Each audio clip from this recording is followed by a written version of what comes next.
अस्सलाम वालेकुम स्टूडेंट। अच्छा, आज मैं आप लोगों को टेक ह्यूज का लाइव स्केच पढ़ाऊंगी। मैंने जैसे प्रीवियस वीडियो में आपको बताया था कि सबसे पहले मैं टेक ह्यूज आपको स्टार्ट करवाऊंगी। ये बहुत ही इजी और इंटरेस्टिंग राइटर है और इसकी पॉइंट्स भी काफ़ी इजी और इंटरेस्टिंग है। सबसे पहले इसको शुरू करवाने का मतलब ये है क्योंकि ये इजी है। जब हम इजी इजी चीज़ें जल्दी से कर लेते हैं और मुश्किल को लास्ट में करना चाहिए ताकि जो उसके पॉइंट्स हैं वो हमारे मेमोराइज रहें, हमें याद रहें कि हम कौन से पॉइंट्स पढ़ चुके हैं। और वैसे ये भी बात होती है कि जो चीज़ हम स्टार्ट में करते हैं ना वो हमें थोड़ी सी भूल जाती है पेपर के टाइम पे, और अगर हमने फ्रेश फ्रेश कोई चीज़ की भी हो तो उसके पॉइंट्स सारे हमारे जहन में होते हैं। तो इसलिए विलियम ब्लेक को मैं सबसे लास्ट में करवाऊंगी क्योंकि विलियम ब्लेक थोड़ा सा लेंथी है, तो वो आप लोगों को याद भी रहेगा। और पहले इजी से स्टार्ट करते हैं ताकि हम ज़्यादा मटीरियल अपना इजी कवर कर लें और उसके बाद हम मुश्किल पे आए, क्योंकि ज़्यादातर स्टूडेंट्स जो है, और वैसे जो सही बात है वो ये है कि टेड ह्यूज के बारे में जब मैं पढ़ रही थी तो मुझे कोई बहुत ज़्यादा इंफॉर्मेटिव वीडियोस नहीं मिली जहाँ से मुझे टेड ह्यूज के बारे में सही इंफॉर्मेशन मिल सके। ये मैंने खुद से रीड करके या बुक से जो मुझे इंफॉर्मेशन मिली है, जितना मेरा नॉलेज है मैं उस हिसाब से आपको पढ़ा रही हूँ। और डेली यूज़ के से रिलेटेड कोई बहुत ज़्यादा नोट्स भी प्रोवाइड नहीं किए गए नेट पे, इसलिए मैंने पहले ही से स्टार्ट करवाया कि अगर कोई स्टूडेंट ऐसे हैं जिन्होंने टेट यूज़ अभी तक कंप्लीट नहीं किया या उनको कोई थोड़ी सी डिफिकल्टी है तो वो क्लियर हो जाएंगे। अच्छा, टेट यूज़ की लाइफ स्केच पे आ जाते हैं। Ted Hughes was an English poet and children's writer. Critics routinely rank him as one of the best poets of his generation. Ted Hughes जो है, अच्छा ये भी मैं आपको बता दूं कि ये है बहुत लंबा इंट्रोडक्शन था जिससे मैंने शॉर्ट करके अंडरलाइन कर दिया है। जो चीज़ें अंडरलाइन हुई हुई है आप सिर्फ वो भी पढ़ लेंगे तो आपको इसका पूरा लाइव स्केच नज़र आ जाएगा। ये चीज़ें लाइव स्केच आपको पढ़ाने का मकसद ये है कि जो, जैसे कि मैंने आपको स्टार्ट में बताया था कि पोइम की जो है काफ़ी हद तक पोइम किस चीज़ पर डिपेंड करती है, वो राइटर की जो पास्ट लाइफ होती है, जो उसका एरा होता है, जो उसकी अर्ली लाइफ होती है, उसके ऊपर डिपेंड होती है कि उसने अपनी अर्ली लाइफ में कैसे अपनी ज़िंदगी गुजारी, कौन कौन से सर्कमस्टेंसेस से वो गुजरा, किस तरह से उसने अपनी लाइफ को स्पेंड किया, किन कामों में। तो वो चीज़ें उसकी पोइट्री पर बहुत ज़्यादा अफेक्ट करती हैं।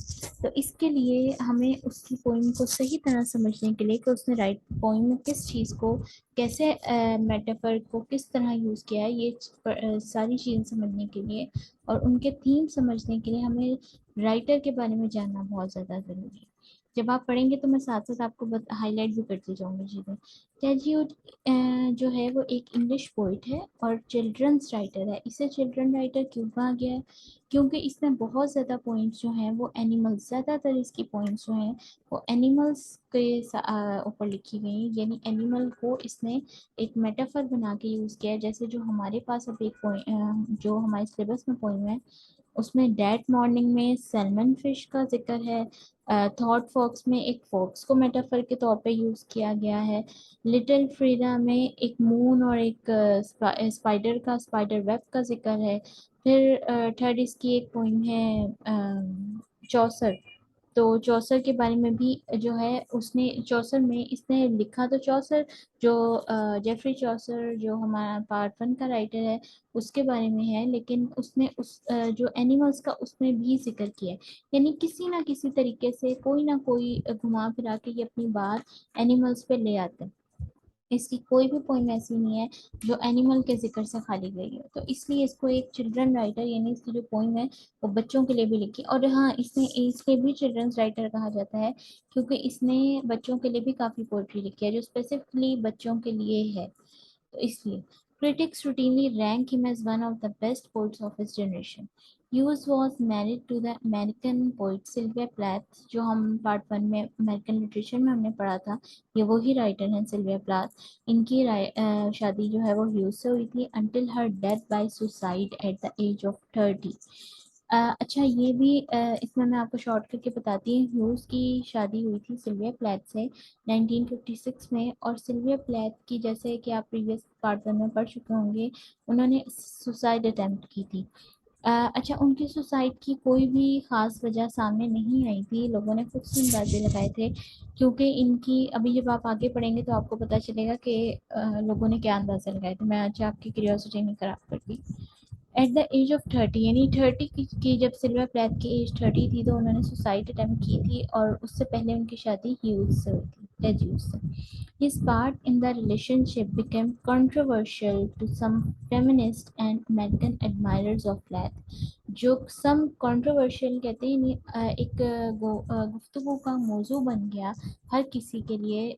और ख़ास तौर पे वो फेमिनिस्ट पॉलिटिशियंस या एक जो फेमिनिज्म को उठाने वाले जो लोग थे, जो पॉलिटिक्स से रिलेटेड थे या किसी एनजीओ से रिलेटेड थे, उनको एक मौजू बहस मिल गया। और एक अमेरिकन एडमायरर्स जो अमेरिकन में ब्लाथ को पसंद करते थे लोग, उनको एक बहुत ज़्यादा एक टॉपिक मिल गया जिसको वो बांट सकते थे। जैसे कि आजकल किया जाता है कि जैसे टेड ह्यूज से उसकी शादी हुई, उसके बाद उनके दो बच्चे थे, और फिर सिल्विया प्लैथ ने टेड ह्यूज से डाइवोर्स ले ली थी, और उसके बाद उन्होंने सुसाइड अटेम्प्ट कर ली थी। तो फेमिनिज्म जो रखने वाले लोग हैं, उनको फेमिनिस्ट को ये पॉइंट मिल गया कि शायद टेड ह्यूज जो है वो सिल्विया प्लैथ की सुसाइड अटेम्प्टेशन का पर्पस है।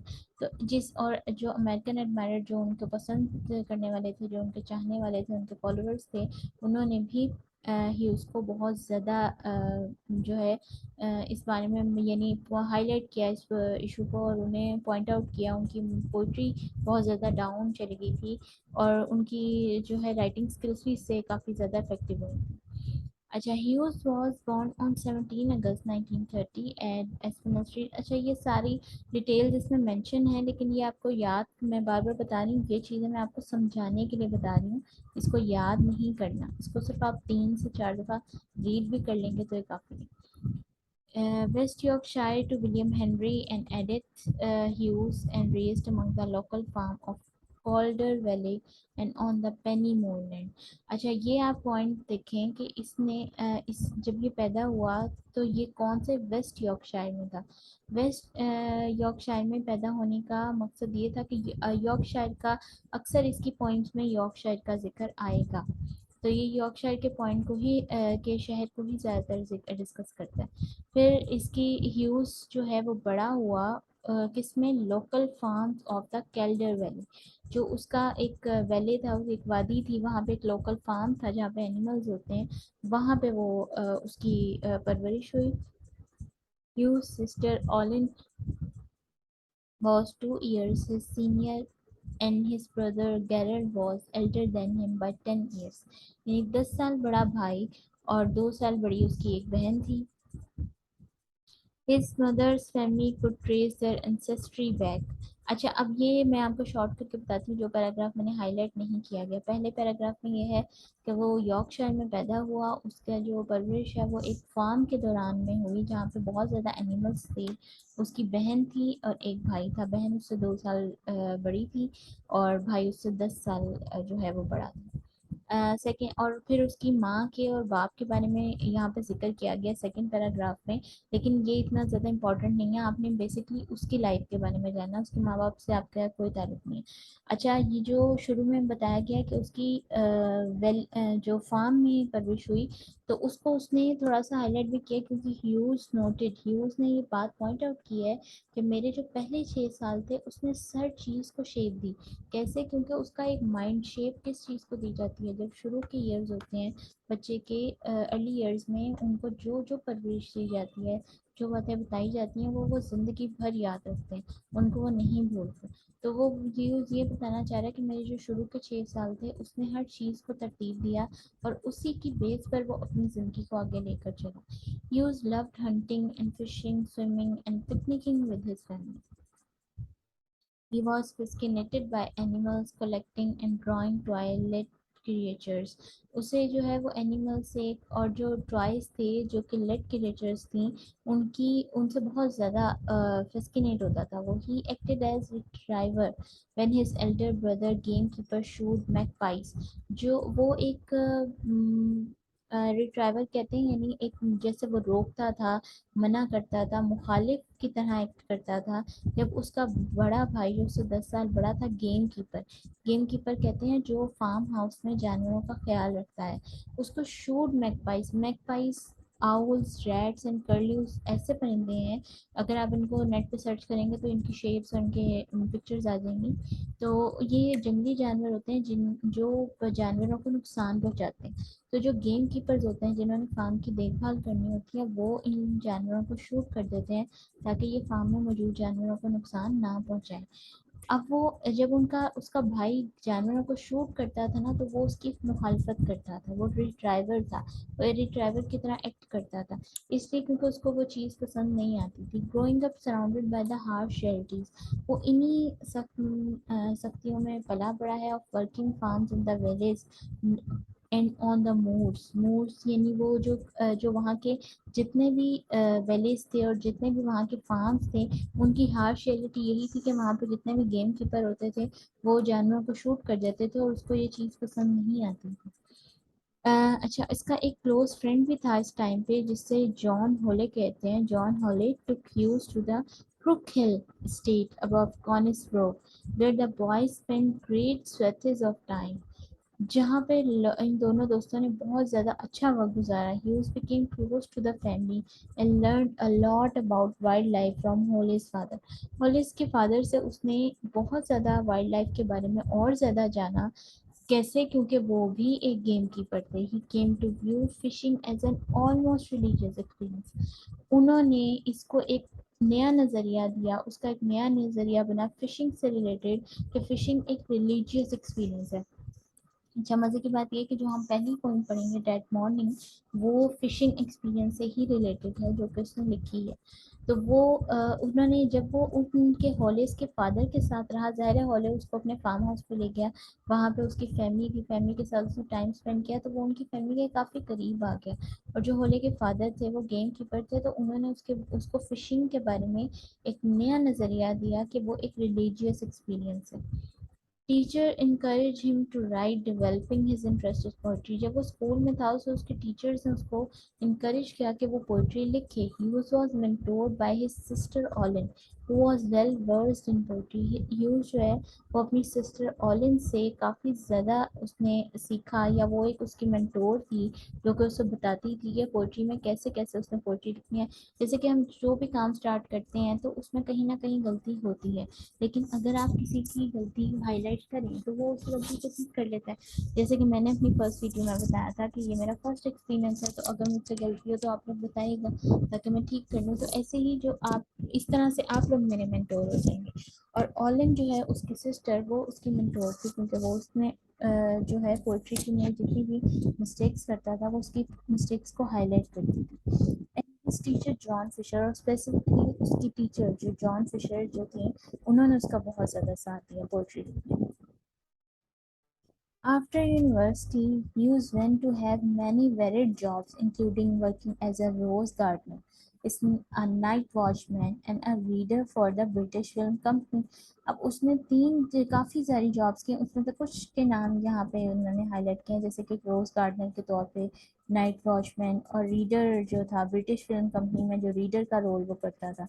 उससे ही also worked in a local zoo, a post that offered plentiful opportunities to observe animals at close quarters। अच्छा, उसने एक लोकल जू के तौर में भी काम किया, जिससे उसे और ज़्यादा मौका मिला, उसको एक अपॉर्चुनिटी मिली जिसमें वो जानवरों को और ज़्यादा करीब से जान सकता था, उनके बारे में पता कर सकता था, उनकी हैबिट्स, उनकी हैबिचुअल लाइफ के बारे में पता चल सकता था। अब आ जाते हैं, पहले हमने उसकी अर्ली लाइफ पढ़ी, उसकी मदर ब्रदर सिस्टर, फिर उसके फ्रेंड्स, फिर उसकी जो वर्किंग लाइफ थी। अब आ जाते हैं उसकी married life. Hughes and Plath dated and then were married at Saint George the Mary हॉलवर। यूज और प्लाट ने जो है वो शादी की थी। उसके बाद Plath's mother was the only wedding guest and she accompanied them on their honeymoon।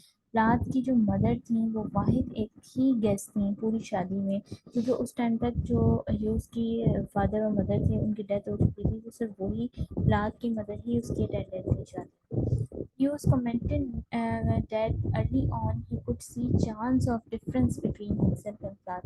उसने शुरू में जो है but that in the first year of their marriage they both felt happy and supported avidly pursuing their everything.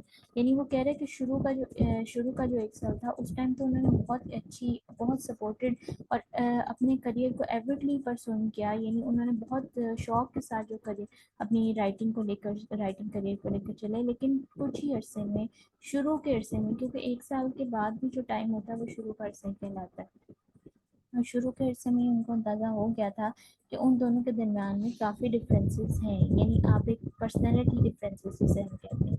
Youths and Plath had two children, इनके दो बच्चे थे, Freda Rebecca, ये एक ही नाम है इसकी एक बेटी का, एंड निकोलस, निकोलस उसका बेटा है, फ्रेडा रेबेका उसकी बेटी है।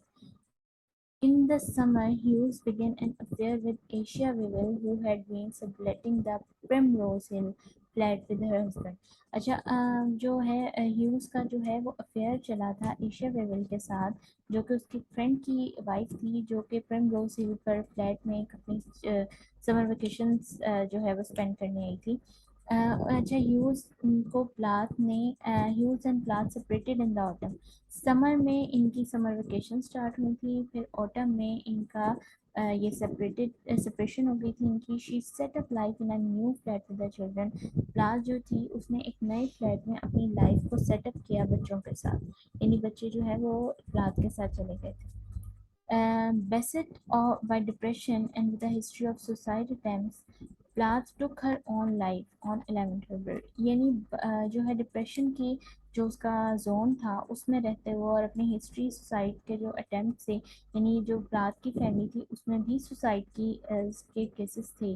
तो इससे हम ये भी कह सकते हैं कि ये जीन्स में एक डिप्रेशन का उसको मिला था।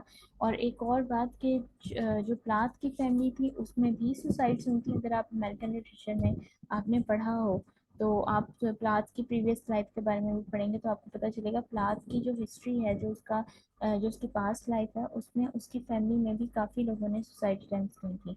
आगे प्लाथ ने भी सुसाइड अटेम्प्ट की और फिर उसके बेटे निकोलस ने भी सुसाइड अटेम्प्ट की थी। Plath took her own life. Some feminists argued that had driven Plath to suicide. Some feminists, जो कुछ feminists थे, उन्होंने इस बात पे आर्ग्यू किया कि जो Hughes है वही प्लाथ की सुसाइड की वजह बना है, उसी की वजह से उसने किया है। Radical feminists openly accused Hughes of the battery and murder of Plath। उसने जो रेडिकल शदीद किस्म की जो शिद्दत पसंद फेमिनिस्ट थी, उन्होंने खुले आम ही उसको जो है हाईलाइट किया, उसको मर्डरर करार दिया प्लाथ का। Other feminist threaten to kill him in Plath name, और जो दूसरी फेमिनिस्ट थी उन्होंने तो उसको मारने तक की धमकी दे दी थी, यानी वो उसको इस चीज़ से भी खौफ था कि ये लोग मुझे मार भी सकते हैं। 6 years after Plath's suicide by asphyxiation, एस्फाक्सिएशन जो है वो फ्रॉम अ गैस स्टोव, यानी एस्फाक्सिएशन उसे कहते हैं कि जब इंसान अपने आप को कमरे में बंद करके खुद गैस का चूल्हा जलाता है। यानी आप एक नॉर्मल जैसे जब सर्दियाँ आती हैं तो अक्सर हम ये इंसिडेंट सुनते हैं कि गैस की हीटर जले हुए थे कमरे में, जिसकी वजह से फैमिलीज की डेथ हो जाती है। तो ऐसे ही प्लाथ ने जानबूझ के अपने आप को एक कमरे में बंद करके और गैस का स्टोव ऑन कर दिया था, जिसकी वजह से दम घुटने की वजह से वो मर गई। अच्छा, 6 साल बाद जब प्लाथ ने सुसाइड अटेम्प्ट कर ली थी तो उसके 6 साल बाद Asia Wavell committed suicide. Asia Wavell ने भी सुसाइड अटेम्प्ट की थी इन द सेम वे, बिल्कुल उसी तरह जैसे कि प्लाथ ने की थी।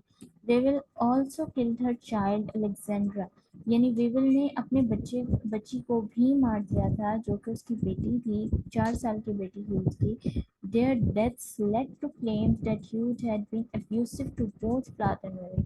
अच्छा, इसकी मौत ने, वेवल की मौत ने ज़्यादा इसको सदमा दिया, क्योंकि वेवल के मौत के बाद लोग ज़्यादा इस बात पे कंफर्म हो गए थे कि ये लाजमी यूज़ की ही कोई मिस्टेक है, जो जिसकी वजह से प्लाथ ने भी सुसाइड अटेम्प्ट की और वेवल ने भी की, और सेम वे में की। इस वजह से उनका शक यकीन में बदल रहा था, जो कि उसके लिए काफ़ी डिवास्टेटेड साबित हुआ था, जो ह्यूज है उसके लिए, क्योंकि उसका जो राइटिंग करियर है वो बहुत ज़्यादा इससे अफेक्ट हो रहा था। In August 1970, Hughes married Carol Orchard, a nurse, and they remained together until his death. फिर तीसरी दफा ह्यूज ने एक नर्स से शादी की जिसका नाम कैरल था और वो दोनों मौत तक साथ रहे. He bought the House Slum Bank near Edenbridge के करीब उन्होंने घर लिया. He was later to become president of the charity Farms for City Children. Charity farms जो कि बच्चों के लिए था वो उसका ये प्रेसिडेंट बना और इसने काफ़ी ज़्यादा पॉइंट्स और वर्क्स जो है वो चिल्ड्रंस के लिए लिखे. फिर उसकी डेथ हो गई while undergoing treatment for colon cancer की वजह से इसकी डेथ हुई थी. He was a tower of tenderness and strength. अच्छा, इसको tower of tenderness and strength इसलिए कहते हैं क्योंकि जितनी इसकी सॉरी जितनी डिप्रेसिव इसकी लाइफ रही थी उस लिहाज से इसकी राइटिंग करियर बहुत ज़्यादा इफेक्ट नहीं हुआ. इसको ये वरना अगर नॉर्मल इंसान जो होता है वो बहुत ज़्यादा डिप्रेस हो तो वो अपने टारगेट को अचीव नहीं कर पाता, लेकिन इसका जो टारगेट था इसका राइटिंग करियर इसने अपना इफेक्ट नहीं होने दिया. हालांकि जब लोग इसके अगेंस्ट आते थे इसकी एक इसमें अगर आप बहुत ज़्यादा इसको पूरा पढ़ेंगे तो आपको पता चलेगा कि इसमें एक बुक भी जब ये रात की डेथ हुई तो एक बुक ये पूरी कर रहा था और उस बुक को हाफ किया था इसने और इसको लोगों ने बहुत ज़्यादा जो है थ्रेट करना शुरू कर दिया था. तो इसने लेकिन फिर भी अपनी बुक को कंप्लीट किया और उसे पब्लिश भी किया. तो इससे हमें पता चलता है कि इसने अपने माइंड को स्ट्रांग रखा, अपनी विल पावर को स्ट्रांग रखा जिससे ये बहुत ज़्यादा इसका राइटिंग करियर जो है डिस्टर्ब नहीं हुआ और इसने अपने राइटिंग करियर को राइटिंग टारगेट को अचीव किया.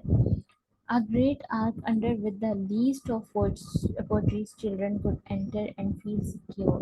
His creative powers were, as Shakespeare said still crescent. यानी जो उसके क्रिएटिव पावर्स है ना, जो उसका बात करने का तरीका है, जो उसका एक्सप्लेन करने का तरीका है, वो ऐसा है कि अगर कोई जो शेक्सपियर है उसमें भी उसको स्टिल क्रिसेंट यानी जब तक ये पोइम रहेगी, ये इरा रहेगा तब तक जो है इसका राइटिंग करियर, इसकी राइटिंग्स जो हैं वो चलती रहेंगी क्योंकि वो इतनी ज़्यादा मॉडर्न है कि वो हर इरा के स्टूडेंट्स को, हर इरा के लोगों को अच्छी लगेंगी. ये था टेड ह्यूज का लाइव स्केच. अब लाइव स्केच को पढ़ने के बाद इसके और इसने जो है कुछ थीम्स भी जो है किए अपनी उसमें डिस्कस पोइम में. इसकी जो जितनी भी पॉइंट्स है ना ये भी बात आप नोट करने हैं. उसमें 3 थीम्स मस्ट हैं. एक तो मैन का वायलेंस यानी जो रैशनल मैन और इरेशनल मैन. रैशनल मैन कहते हैं जो पढ़ा लिखा सही समझदार इंसान होता है. इरेशनल मैन जाहिल और उजट किस्म के जो इंसान होते हैं उनके दरम्यान में कंपैरिजन. फिर है वॉयलेंस और थर्ड है इसका एनिमल का जो यूज़ है, नेचर या एनिमल का यूज़ इसकी पोट्री में, वॉयलेंस का शो करना, रैशनल और इरेशनल के दरम्यान मैन के दरम्यान में डिफरेंस बताना. ये 3 चीज़ें इसकी लाजमी हर पोइम में आएगी.